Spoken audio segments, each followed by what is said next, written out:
old friend, the Duncan, which I've had since the 1980s, I think.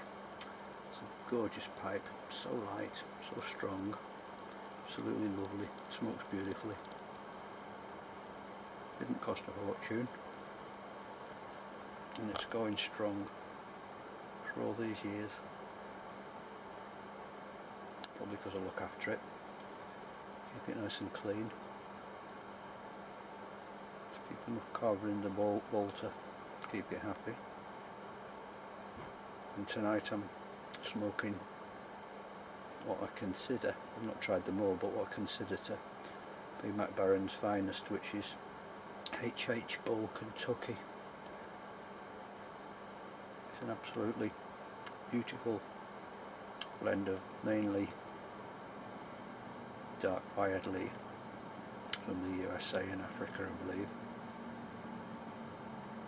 and an addition of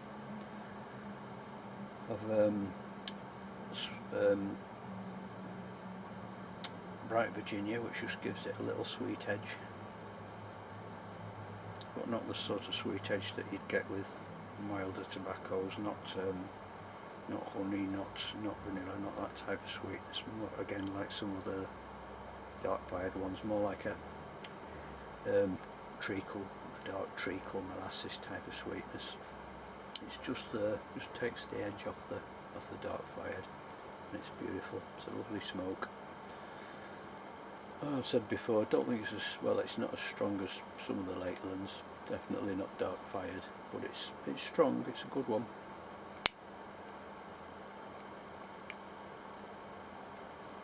I'd say it's probably similar to 1792 in strength. Maybe just a tad underneath it. And it's really the sort of tobacco that you can savour and sip.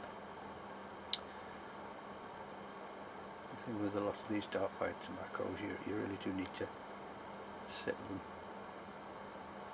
They're lovely if you just take your time with them. If you smoke them too fast, they don't really get hot, but they might get a bit gooey or a bit tarry. You take your time with them. They're absolutely beautiful.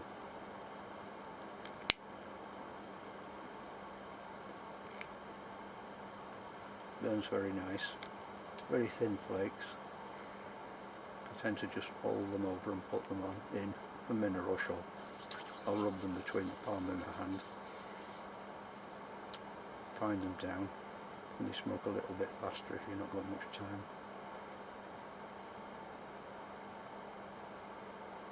But yeah, I'd say it's one of Mac Baren's best creations, and it's, or as I know, it's their own creation. It's not like some old British traditional or what have you that they've taken on board and altered.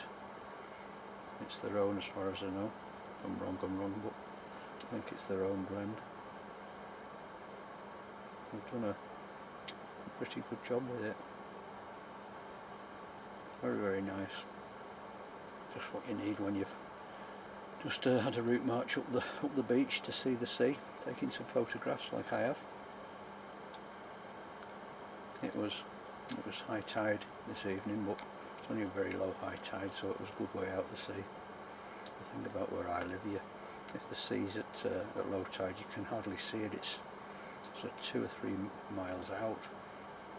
It's a sort of standing joke with a lot of people that there's never any sea here, but we get some rough tides at times.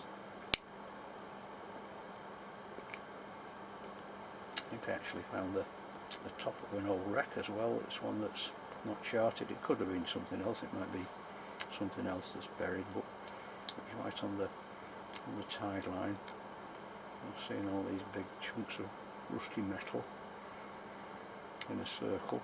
Could be an old ship that's uncovering as the sands blow off it.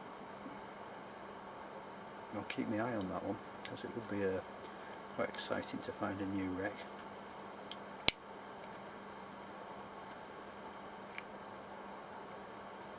As you probably know, year or two back I did a few videos on the channel of some of the old wrecks. Some of them are Victorian.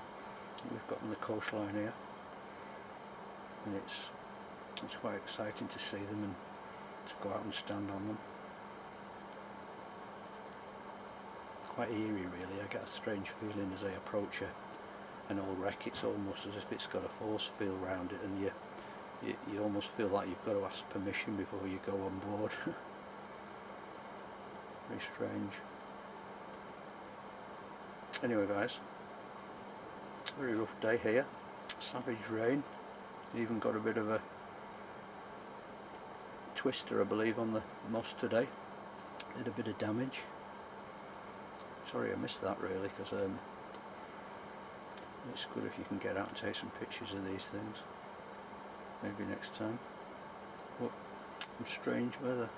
Anyway guys, speak soon. Thanks for watching. Take care.